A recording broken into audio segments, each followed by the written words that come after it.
웃으시면서 인사하시면 좋겠습니다. 네. 네, 우리 한번 같이 기도하겠습니다. 하나님, 은혜를 감사합니다. 오늘도 주님께서 우리에게 은혜 주셔서 또 주님 앞에 나올 수 있도록 힘 주시고 또 주님께 예배드리고자 하는 소망 주셔서 감사합니다. 오늘 하나님의 그 뜻의 비밀을 알고자 합니다. 주님께서 우리에게 알려주시는 대로 또 우리가 그 하나님의 뜻의 비밀을 알아 기쁨과 감사가 넘치는 오늘 이 시간 되도록 도와주옵소서. 예수님의 이름으로 기도합니다. 아멘. 여러분은 여러분의 인생에 어떤 문제로 고민하고 계십니까? 고민이 없는 때가 없죠. 항상 뭔가 고민할 것이 있습니다.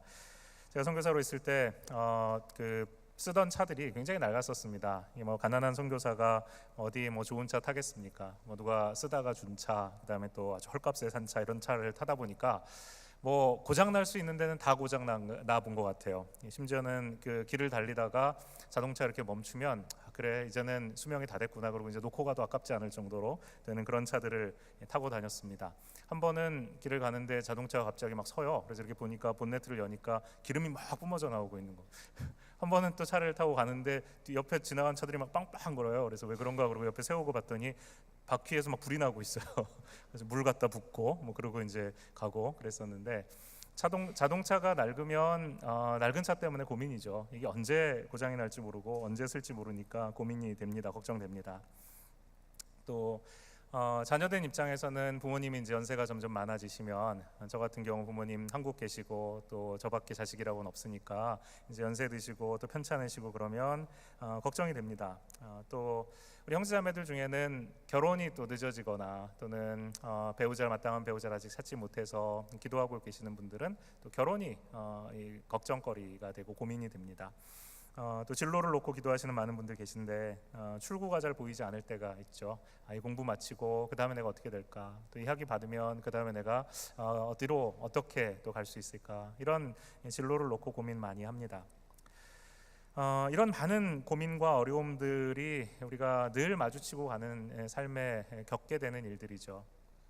그런데 성경은 우리가 이런 고민들을 하는 것이 나쁘다고 얘기하지 않습니다. 당연히 우리가 고민거리들이 있죠. 또 고민하는 것이 맞습니다. 그런데 이런 우리가 살아가는 이 고민들 있죠. 지금 하고 있는 고민들, 그 다음에 평생 동안 우리가 했고 또 할 고민들, 이걸 다 합쳐도 이것과는 비교할 수가 없을 정도로 큰 고민거리가 하나 있습니다. 그게 뭘까요? 그것은 바로 우리의 죄의 문제입니다. 죄의 문제. 여러분 생각해 보세요. 우리의 고민거리, 지금 우리가 살아가면서 겪게 되는 고민이 아무리 크다고 할지라도 그 고민 때문에 하나님께서 자기의 아들을 보내셔서 십자가에 달려 죽으시게 할 만큼 큰 고민은 아닙니다. 그런데 우리의 죄의 문제만은 하나님께서 그 죄의 문제를 해결하시기 위해서 직접 하나님의 아들을 이 땅에 보내시고 십자가에 달려 죽으심으로 그 죄의 문제를 해결하셔야만 했습니다. 그러니까 우리의 모든 고민들을 다 합친 것, 그것보다 비교할 수 없이 큰 고민, 절대로 우리의 힘으로는 해결할 수 없는 고민, 그것은 바로 우리의 죄의 문제입니다. 그런데 문제는 뭐냐면 우리가 그 죄의 문제가 정말 문제라고 심각하게 잘 느끼지 못한다는 것입니다. 그것은 예수님을 믿은 우리에게도 마찬가지고요, 예수님을 믿지 않고 있는 세상에 있는 사람들도 마찬가지입니다.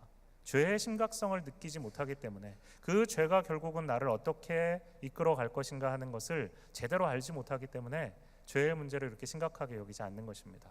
구원받은 이후에도 우리는 그렇게 생각하죠. 교회에 이제 내가 나오고 예배 드리면 됐지, 이미 나는 구원받은 거야, 더 이상 죄의 문제에 대해서 고민하지 않아요. 그렇지 않습니다. 순간순간 우리의 삶 속에 계속해서 반복해서 우리의 죄로 기울어지려는 우리의 마음이 있고요, 또 죄를 짓게 되고요, 그리고 그 죄를 우리가 범함으로써 하나님과의 관계가 멀어지게 되는 경험들을 믿는 우리도 하고 있습니다. 그렇기 때문에 이 죄의 문제라는 것은 날마다 우리가 대단히 심각하게 생각해야 될 문제예요. 로마서 3장 23절 말씀을 보면 모든 사람이 죄를 범하였음에 하나님의 영광에 이르지 못하더니 라고 되어 있습니다. 하나님께서 우리를 창조하신 목적이 있습니다. 하나님이 왜 우리를 만드셨을까요? 로마서 3장 23절을 보면 하나님이 우리를 만드신 목적은 하나님의 영광 받으시기 위해서라고 했습니다. 우리가 이 세상에 살아있는 이유, 우리가 이 세상에서 호흡하는 이유, 우리가 지금 이 자리에 하나님 앞에 예배하러 나온 이유는 모두 다 하나님께 영광을 돌리기 위해서입니다. 그것이 우리 인생의 목적이에요. 소요리 문답 1번에 그렇게 돼 있죠. 우리 인생의 제일 되는 목적은 무엇입니까? 하나님을 영광스럽게 하고 그를 영원토록 즐거워하는 것이다 라고 말씀하죠. 하나님을 영화롭게 하는 것이 우리의 목적이에요. 그런데 그것을 못하게 하는 것이 뭐냐? 바로 이 죄입니다. 모든 사람이 죄를 범하였음에, 모든 사람이 죄를 범했기 때문에, 모든 사람이 죄를 가지고 있기 때문에 하나님께 영광을 돌리지 못한다라고 말씀하고 있는 것이죠. 뭐라고 말합니까? 죄를 범한 사람이 일부입니까? 아니죠. 모든 사람입니다. 여기에 모인 우리 모두입니다. 그리고 이 세상에 살고 있는 모든 사람입니다. 단 한 사람의 예외도 없어요. 모든 사람이 다 죄를 범했습니다. 아담의 범죄로 인해서 우리 안에 하나님이 만드신 하나님의 형상이 완전히 파괴되지는 않았다 할지라도 완전히 타락해 버렸습니다. 그래서 우리는 우리의 스스로의 힘으로 이 죄의 문제를 해결하고 스스로 구원할 수 있는, 나 자신을 구원할 수 있는 능력이 이제는 없는 것입니다. 내가 내 죄의 문제를 해결하지 못하고 내 스스로 구원받지 못하게 되면 결국 멸망하는 것입니다. 죄 가운데 죽는 것이고 영원히 죽을 수밖에 없는 심판을 받게 되는 것이에요. 그럼 이 문제를 어떻게 해결할 것인가? 우리의 죄로 인해 구원의 소망을 잃어버린 채 죽음 가운데 살아가게 된 우리 모두에게 하나님 우리를 그대로 버려두시지 아니하시고 그리스도를 보내어 주셔서 우리의 죄를 용서하셨습니다. 하나님과의 단절되어 있던 관계를 회복하시고 우리를 하여금 하나님의 자녀가 되게 하셔요. 그런데 여러분, 우리가 이 사실을 믿습니다. 예수님이 나의 죄를 위해 죽으셨습니다. 예수님이 나의 죄를 다 담당하셨습니다 라고 믿습니다. 그런데 우리가 잊어버리기 쉬운 것 하나가 있습니다. 이것이 하나님에게 결코 쉬운 일이 아니었다는 것입니다. 그리스도께서 십자가를 지시고 우리를 위해 피를 흘려 십자가에 달려 죽으시는 것이 결코 쉬운 일이 아니었단 말입니다. 오늘 말씀 7절 말씀 우리가 읽었는데 이렇게 돼 있죠. 우리는 그리스도 안에서 그의 은혜의 풍성함을 따라 그의 피로 말미암아 속량 곧 죄사함을 받았다라고 되어 있습니다. 속량 곧 죄사함을 받았다라고 되어 있는데 이 속량이라는 단어 우리가 잘 안 쓰는 단어죠. 이번 주 한 주간을 사시면서 속량이라는 단어를 써보신 분 계십니까? 아마 아무도 없을 겁니다. 속량이라는 단어를 우리 일상생활에서 잘 쓰지 않아요. 왜냐하면 이 단어의 어원 자체가 이 노예 제도에서 나왔기 때문에 그렇습니다. 속량, 이 리뎀션이죠. 속량은 뭐냐면 노예로 지금 살고 있는 사람을 사오는 것입니다. 지금 다른 집의 노예예요. 그럼 이 노예를 내가 데려오려면 어떻게 해야 되겠습니까? 그 노예에 해당하는 가치의 돈을 주고 주인에게, 원래 주인에게서 그 노예를 사다가 그 사람을 내가 풀어주었을 때 그게 바로 이 속량입니다. 하나님께서는 죄의 종이 되어 있고 죽음의 노예가 되어 있는 우리를 어떻게 하십니까? 대가를 지불하시고 사오십니다. 그리고 나서 우리를 자유하게 하시는 것이죠. 로마서 5장 9절에 그러면 이제 우리가 그의 피로 말미암아 의롭다 하심을 받았으니 더욱 그로 말미암아 진노하심에서 구원을 받을 것이다 라고 했습니다. 하나님께서 지불하신 대가가 있어요. 우리를 속량하셨다고 그랬잖아요. 속량이 곧 죄사함인데 속량하시기 위해서 치르신 대가가 뭐냐 하면 그의 피, 예수 그리스도의 피입니다. 예수 그리스도를 내어주시고 그가 우리를 대신해서 죽으신 것이 예수 그리스도의 피값이 곧 우리를 속량할 수 있는 값이었던 거예요. 사도 바울은 그것을 이렇게 얘기합니다. 우리가 속량 곧 죄사함을 이미 받았다고 했습니다. 여기에 계신 모든 분들 구원받았다면 하나님께서 속량 곧 죄사함을 이미 우리에게 다 주셨습니다. 믿으십니까? 믿으십니까? 아멘. 아멘 하셔야 합니다. 하나님께서 우리가 믿었다면 우리의 모든 죄값을 다 그리스도로 말미암아 지불하게 하시고 우리를 죄에서 용서하시고 하나님의 것 삼으셨어요. 이것이 분명히 말씀하신 것입니다. 속량 곧 죄사함을 이미 받은 것입니다. 이미 이루어졌어요. 완료입니다. 이미 이루어졌고 그 영향을 지금 현재 우리에게 계속 미치고 있는 것입니다. 이미 우리는 죄사함을 받았고 속량함을 받았고 그리고 현재 하나님의 자녀로서 다시는 그 죄의 용서를 또 받아야 될 필요가 없는 완전한 우리의 죄에서부터의 자유를 얻게 된 것입니다. 그리스도 안에서 이 속량 곧 속죄함을 얻었다라고 사도 바울은 이야기합니다. 그냥 속량함을 얻은 것이 아니에요. 반드시 범위가 있습니다. 누구 안에서? 그리스도 안에서. 그리스도 안에 있는 자들만이 속량함을 얻는 것입니다. 그리스도 밖에는 절대 구원이 없다는 것입니다. 그리스도 안에 있어야만 합니다. 그리스도께서 우리의 보증이 되어 주셨을 때에만, 그리스도 안에 있을 때에만 우리는 속량을 받을 수 있습니다. 그리고 그리스도 안에 있다는 것은 무엇인가 하면 그리스도께서 우리를 위해서 그의 피를 쏟아 주셨다는 것입니다. 그리스도께서 우리의 죄값을 지불하셨다는 것입니다. 다 지불하셨습니다. 하나도 남김없이 다 지불하셨습니다. 그리고 그것을 성경은 뭐라고 말하느냐? 풍성한 그리스도의 은혜의 풍성함이다라고 이야기하는 것입니다. 하나님이 우리를 속량하십니다. 왜 하십니까? 우리가 그리스도 안에 있기 때문에. 어떻게 하십니까? 그리스도께서 우리의 죄값을 다 지불해 주셨기 때문에. 그것이 무엇이라고 얘기합니까? 그리스도의 우리에게 허락하여 주신 은혜라고 얘기합니다. 골로새서 1장 13절 14절 말씀이 바로 그것을 얘기합니다. 예수 그리스도 안에 있는 자들은 그리스도의 은혜의 풍성함을 따라 그의 피로 말미암아 우리가 죄 사함을 받았어요. 보세요. 골로새서 1장 13절 14절 말씀입니다. 그가 우리를 흑암의 권세에서 건져내사, 흑암의 권세, 죄의 노예가 되고 죽음의 노예가 되어 있는 흑암의 권세에서 우리를 건져내신 것입니다. 누가? 예수 그리스도께서. 그리고 어떻게 하셨습니까? 그의 사랑의 아들의 나라, 하나님의 아들의 나라, 그리스도의 나라로 옮기셨습니다. 그러니까 하나님께서 우리를 흑암의 권세에서 건져내셔서 그 사랑의 아들의 나라로 옮겨주셨는데, 그것을 뭐라고 부르느냐? 속량, 곧 죄사함이다 라고 이야기하는 것입니다. 은혜의 풍성함, 그것은 바로 그리스도로 말미암아 우리가 누리게 된 바로 이 속량, 곧 죄사함을 말합니다. 속량이라는 것 자체가 우리에게 익숙한 개념이 아니기 때문에 우리가 이것을 좀 추상적으로 느낄 수 있습니다. 성경에는 하나님께서 우리에게 이 속량이라는 것이 무엇인가 하는 것을 보여주시기 위해서 이 준비해 놓으신 아주 좋은 이야기 하나가 있습니다. 호세아라는 선지자가 있었습니다. 이 호세아라는 선지자는 하나님께서 특별한 결혼을 하게 하십니다. 우리가 이제 결혼을 앞둔 신랑은 어떤 신부를 위해서 기도합니까? 나의 배우자를 위해서 기도할 때 하나님, 잠언 31장에 나온 것처럼 현숙한 여인, 현숙한 아내를 얻게 해주십시오.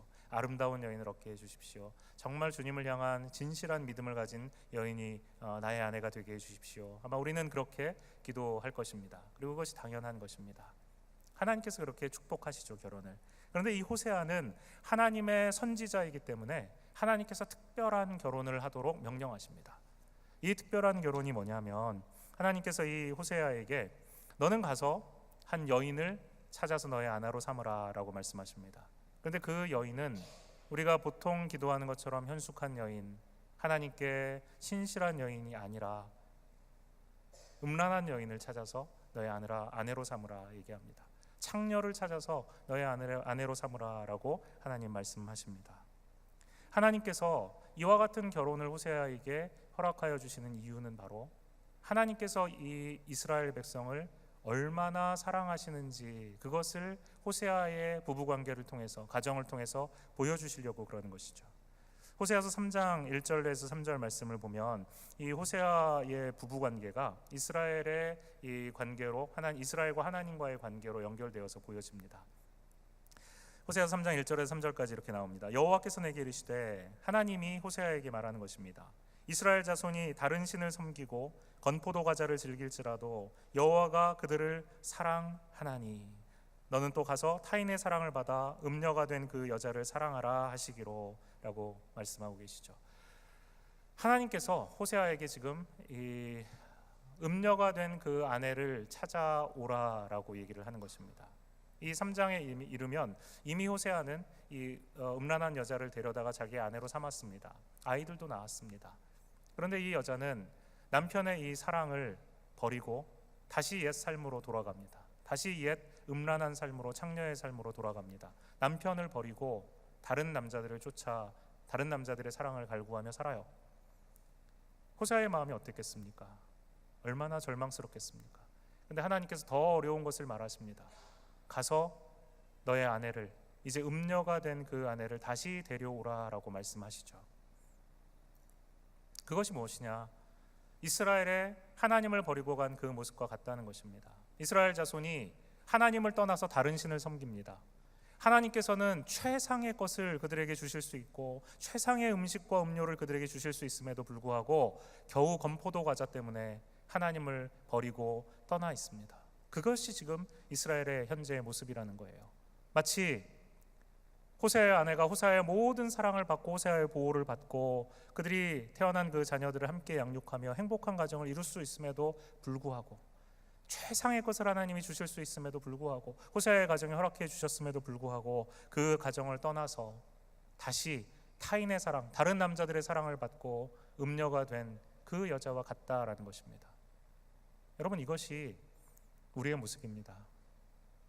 하나님이 계시고 하나님이 그 모든 사랑을 우리에게 쏟아 부어주시고 심지어 예수 그리스도 그 사랑하시는 아들을 우리를 위하여 보내주셔서 십자가에 죽게 하실 만큼 우리를 사랑하심에도 불구하고 우리는 그 사랑을 외면하고 그 사랑을 떠나서 이 세상의 우상을 숭배하고 세상을 사랑하고 하나님의 복을 헌신장처럼 집어던진, 그것이 우리의 모습이었던 것입니다.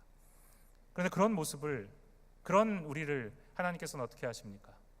그럼에도 불구하고 여호와께서 내게 이르시되 이스라엘 자손이 다른 신을 섬기고 건포도 과자를 즐길지라도 여호와가 그들을 사랑하나니, 하나님이 죄를 범하고 죄 가운데 있고 하나님을 떠난 이스라엘 백성 호세아의 아내임에도 불구하고 여전히 그들을 사랑하신다라고 말씀하십니다. 그래서 하나님 어떻게 하십니까? 하나님이 그들을 사랑하시기 때문에, 하나님이 그들을 사랑하시는 바로 이 사랑 때문에 호세아에게 말씀하십니다. 너는 가서 그 여자를 다시 찾아오라, 다시 그를 사랑하라 라고 말씀하십니다. 호세아가 하나님의 이 명령을 듣고 나서 속량하기 위해서 재산을 모읍니다. 재산을 처분합니다. 여러분 보세요. 호세아가 모은 이 지불한 값이 얼마인가 하면 은 15개와 보리 한 호멜 반입니다. 은 15개는 이해가 갑니다. 딱 떨어지잖아요. 15개니까. 근데 보리를 보세요. 보리는 한 호멜 반입니다.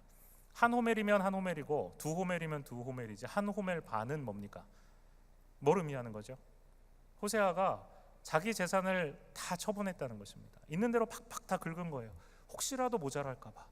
가져가서 혹시라도 이 여자를 찾아오는데, 자기의 떠난 아내, 죄 지은 이 아내를 찾아오는데 혹시라도 모자랄까 봐 자기 재산을 다 팔고 있는 대로 다 처분해가지고 박박 긁어 모은 재산이, 자기의 전 재산이, 모든 것이 은 15개와 보리 한 호멜이라는 것입니다.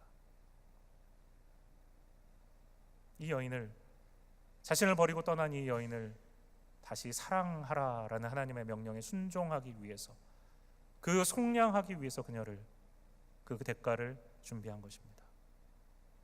호세아의 모든 것입니다. 하나님이 우리를 사랑하기 위해서 지불하신 대가가 이것과 같습니다. 하나님의 모든 것입니다. 하나님이 주실 수 있는 모든 것을 다 주셔서 우리를 다시 찾아오시는 것입니다. 하나님이 주실 수 있는 모든 것, 바로 그 사랑하시는 아들 예수 그리스도, 그를 십자가에 죽으심으로, 그를 내어주심으로, 그를 우리의 속량의 대가로 지불해 주심으로 우리를 다시 찾아오십니다. 그리스도의 피, 그것이 바로 하나님께서 우리에게 풍성하게 허락하여 주시는 하나님의 넘치는 은혜, 하나님의 넘치는 사랑이라고 바울은 지금 우리에게 이야기하고 있습니다. 우리가 하나님을 떠나고 돈을 우상으로 숭배하고 힘을 우상으로 숭배하고 성공을 우상으로 숭배하며 마치 건포도 과자와 같은 이 세상에 잠시 즐기다 사라져버리고 말 것뿐인 그와 같은 이 땅의 복만을 추구하면서 하나님과의 관계가 단절된 채 죽어가고 있는 우리를 하나님께서 호세아의 아내를 다시 찾아오시듯이 모든 대가, 최상의 대가이신 그리스도를, 그의 생명을 지불하심으로 우리를 속량해 주셨습니다.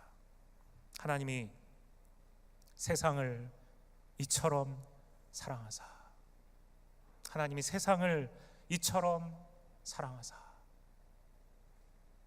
하나님이 우리를 이처럼 사랑하십니다. 떠난 우리를 버려두시지 아니하시고, 떠났지만 하나님을 미워하고 하나님을 증오하며 떠났지만 우리를 이처럼 사랑하사 독생자를 주셨습니다. 그의 피로 말미암아 그 아들을 십자가에 달려 죽으시게 하면서까지 우리를 사랑하셨습니다.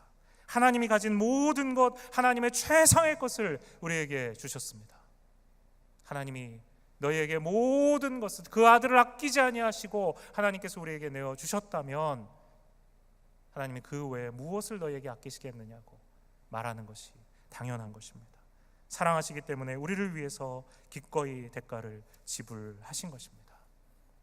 이것이 하나님의 사랑입니다. 이것이 우리를 향한 하나님의 구원입니다. 여러분, 이 하나님의 사랑의 이야기를 들으시면서 여러분 마음에 어떤 생각이 떠오르십니까? 이 하나님의 은혜의 이야기를 들으시면서 지금 여러분 마음은 어떠십니까? 하나님이 나를 사랑하신다는 이야기를 들어도, 하나님이 나에게 풍성한 은혜를 한없이 부어주셨다는 이 이야기를 들어도 내 마음이 냉랭하고 내 마음에 기쁨이 없고 내 마음에 하나님 은혜에 대한 감격이 없다면 지금 우리는 뭔가 잘못된 것입니다. 하나님의 은혜가 내 안에 꿈틀거리고 하나님의 사랑이 너무나도 커서 내 안에 점점 그 사랑이 커져서 하나님 앞에 하나님을 찬양하지 않고는 배길 수 없고 하나님을 예배하지 않고는 배길 수 없는 상태로 가는 것이 정상입니다. 하나님께서 우리에게 이와 같은 하나님의 은혜와 사랑을 알라고 하셨습니다. 그것이 우리 안에 느껴지지 않을 때 우리가 구해야 될 것이 있습니다. 하나님께서 우리는 이 사랑을 다 이해할 수 없기 때문에 하나님께서 허락하여 주신 것이 하나 있습니다. 그것이 뭐냐면 바로 지혜와 총명입니다. 우리의 힘으로 하나님의 이 사랑을 이해할 수 없기 때문에 하나님이 우리에게 지혜를 주십니다. 우리의 힘으로 하나님의 이 사랑을 깨달아 알 수 없기 때문에 하나님께서 우리에게 총명을 허락하여 주십니다. 하나님이 허락하여 주시는 풍성한 지혜와 총명으로 우리는 하나님의 은혜를 알고 하나님의 사랑을 알게 되는 것입니다. 하나님의 은혜는 모든 지혜와 총명을 우리 위에 넘치게 하신다라고 얘기합니다. 8절 말씀에 이렇게 얘기하죠. 이는 그가 모든 지혜와 총명을 우리에게 넘치게 하사, 이는 그가 우리 모두에게 하나님의 지혜와 총명을 넘치게 하셔서 바로 이 하나님의 뜻을 알게 하시는 것이라고 얘기했습니다. 우리가 받은 사랑이 너무 큽니다.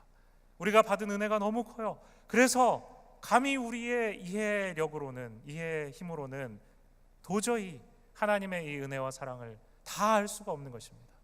그래서 우리에게 필요한 것이 무엇인가 하면 바로 지혜와 총명인 거죠.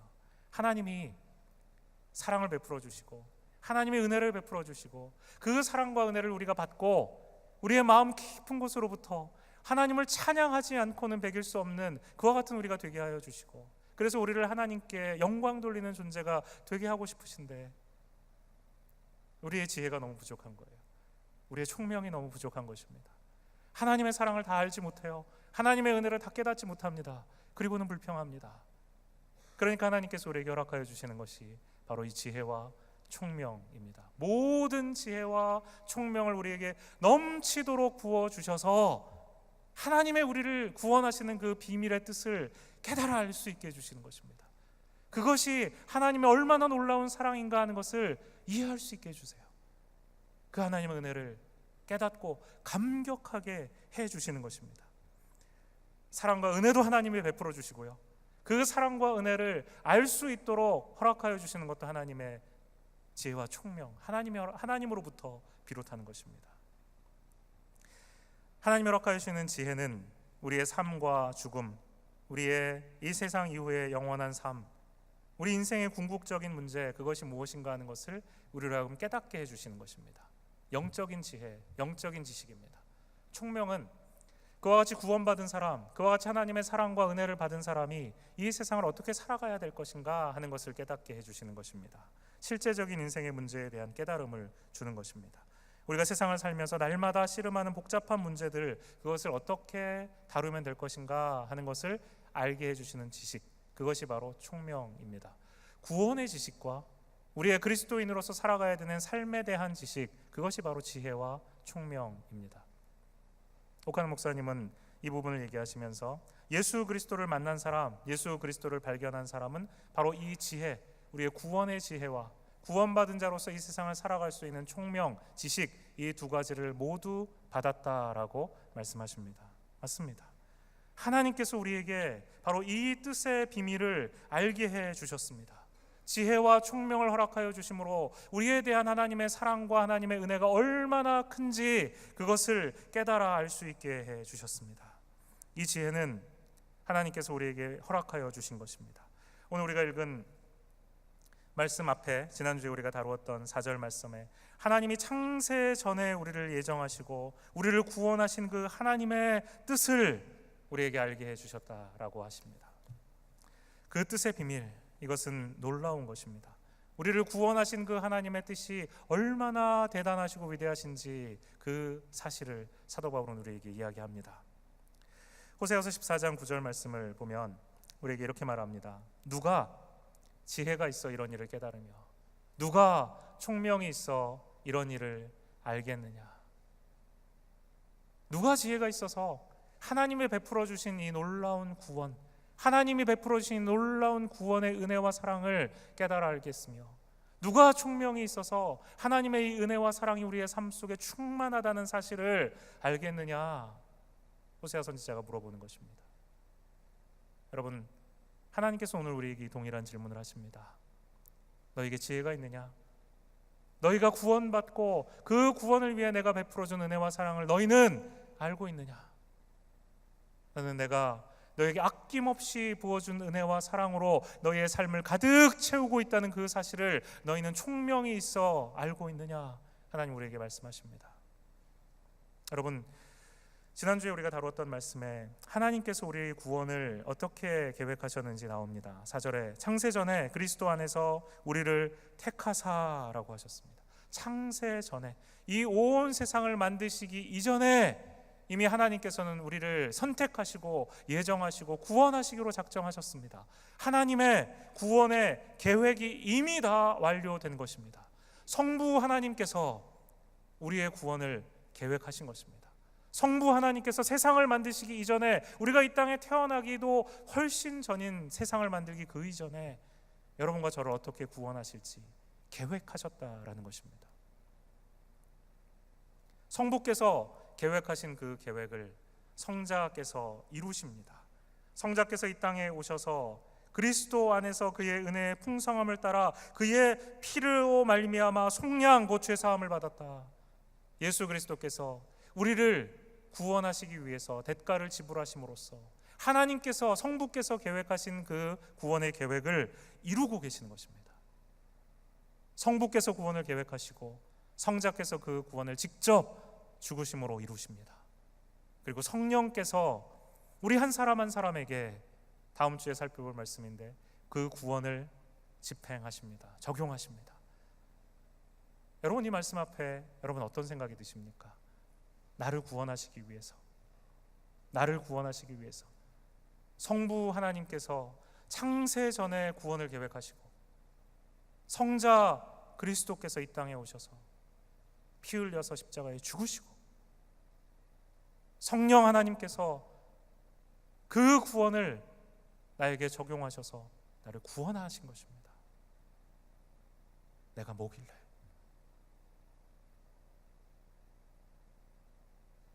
죄인에 불과한 내가 도대체 뭐길래? 성삼위 하나님이 함께 나 한 사람을 구원하시기 위해서 창세전에 그 구원을 계획하시고 성자를 보내셔서 이 땅에 십자가에 달려 죽으심으로 그 구원을 이루시고 성령께서 그 구원을 나에게 적용하십니까? 내가 무엇이길래? 내가 무엇이길래? 누가 지혜가 있어 이런 일을 깨달으며 누가 총명이 있어 이런 일을 알겠느냐? 하나님이 지혜를 주시고 하나님이 총명을 주신 자만이 하나님의 이 사랑과 하나님의 이 은혜를 깨달아 알 수 있게 되는 것입니다.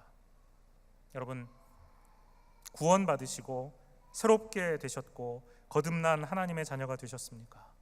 이 사실을 여러분 정말 올바로 깨닫고 있습니까? 이 사실을 정말 우리의 삶 속에 알고 있습니까? 우리에게 하나님의 이 뜻의 비밀을 알리신 것은 우리로 하여금 이 사실을 알고 이 사실을 지혜와 총명으로 하나님 깨닫고 하나님을 영화롭게, 하나님을 찬양하게 하기 위해서입니다. 하나님의 구원 계획을 깨달아 알았다면 우리의 삶 속에 하나님을 찬양하는 삶으로 구체적인 변화가 일어나야만 하는 것입니다.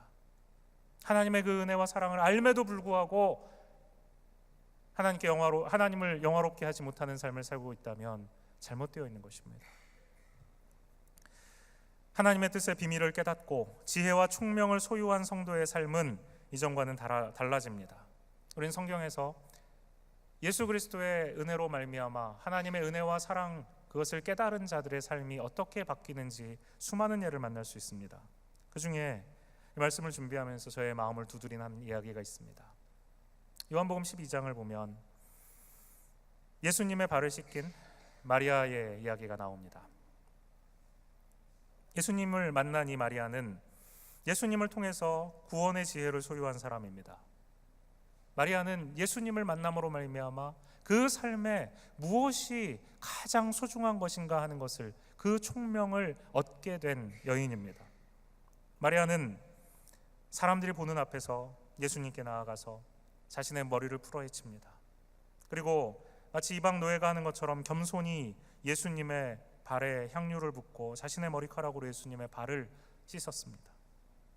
당시 유대인들의 문화를 보면 이것은 스캔들입니다. 도대체 이 여자가 뭐 하는 거야? 예수님을 유혹하려는 거야? 도대체 이 여자가 뭐 하는 거야? 이 여자는 자존심도 없는 거야? 사람들이 자신에 대해서 이렇게 말할지 이 여인 몰랐을까요? 아닙니다. 자기의 행동이 어떤 반응을 일으킬지, 자신에 대한 평판이 어떻게 될지 이 여인은 알고 있었습니다. 그러나 마리아는 예수님의 발 앞에 앉은 채 무릎 꿇고 사람들이 자신에 대해 뭐라고 수군거릴지 따위에는 신경 쓰지 않습니다.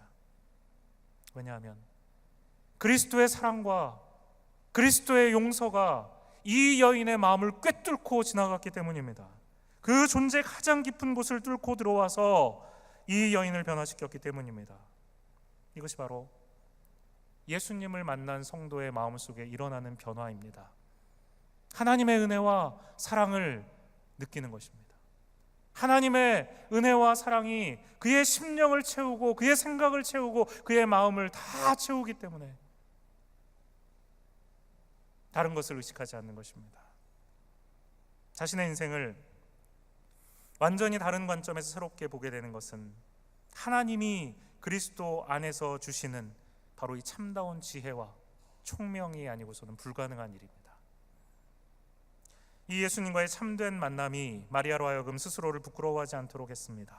그리고 자신의 진실된 가치가 무엇인지, 자기가 언제 가장 존귀함을 여김을 받을 수 있는지 그것을 깨닫게 된 것입니다.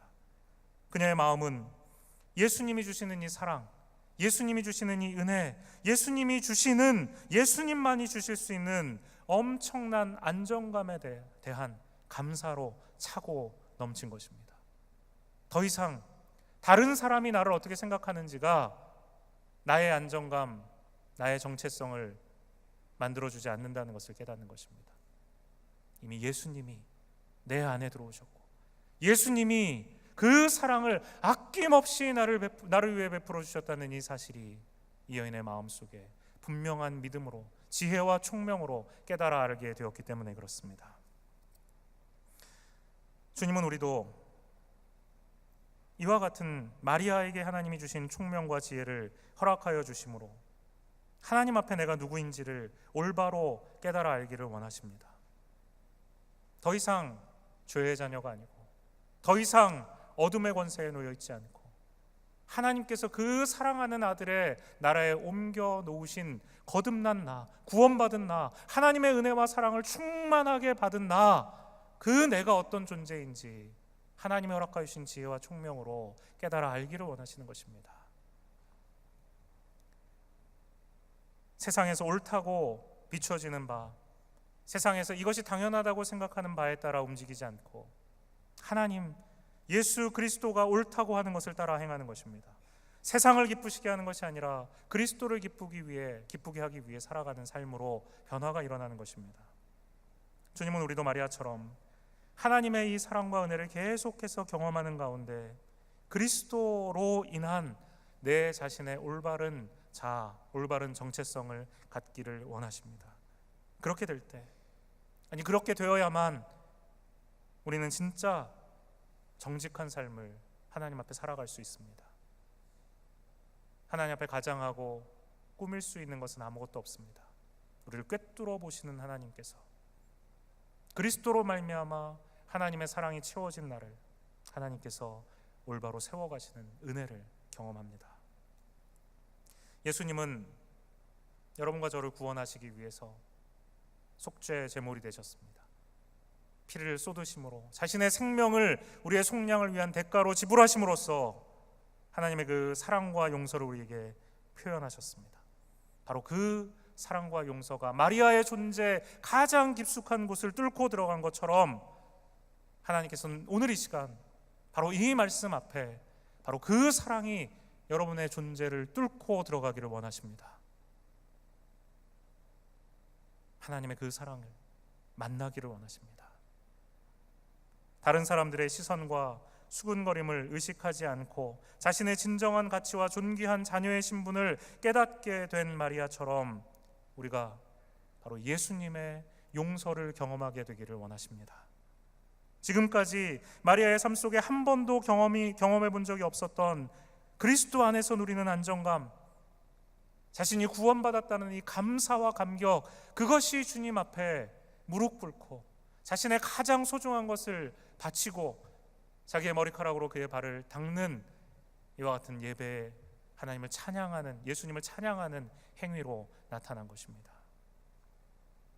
오늘 우리는 이 말씀 앞에서 하나님의 그 비밀한 뜻, 우리를 구원하시기 위해 하나님이 계획해 놓으신 그 놀라운 구원의 계획, 그리고 그리스도께서 우리를 위해 죽으신 그 놀라운 그리스도의 십자가의 구원의 성취, 그리고 성령께서 나를 구원하시고 함께 하심으로 누리게 하신 그 하나님의 놀라운 은혜와 사랑, 그것을 깨달아 알아서 더 이상 세상이 옳다는 대로 살지 않고 그리스도가 옳다고 하는 대로 살아가는 우리가 되기를 원합니다. 예수님의 속량으로 구원받은 자, 그에게 하나님이 원하시는 변화가 있습니다. 오늘 이 말씀 앞에 우리 자신을 세우며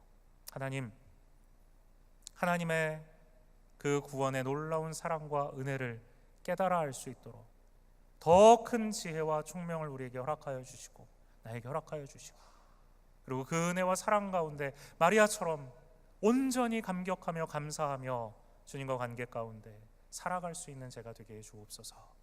간절히 기도하시는 여러분이 되시기를 주님의 이름으로 부탁합니다. 같이 기도하겠습니다. 하나님 아버지, 은혜를 감사합니다. 주님께서 우리를 사랑하여 주셔서 우리를 구원하여 주시고 우리에게 말로 다 할 수 없는 하나님의 놀라운 은혜를 허락하여 주셨습니다. 아버지 하나님, 그 은혜와 그 사랑에 감격하며 마리아처럼 우리의 모든 것을 다 드릴 수 있는 우리 자신이 되도록 주여 도와주옵소서. 하나님의 그 은혜와 사랑을 깨달아 알기에는 우리의 지혜와 총명은 너무나도 부족합니다. 하나님, 우리에게 하나님의 은혜와 지혜와 총명을 허락하여 주셔서 그 사랑을 날마다 새롭게 깨닫게 하여 주옵시고, 주님이 주시는 그 자유함 가운데 하나님께 최선의 영광을 돌리며 살아가는 우리가 되게 하여 주옵소서. 감사드리며 예수 그리스도의 이름으로 기도합니다. 아멘.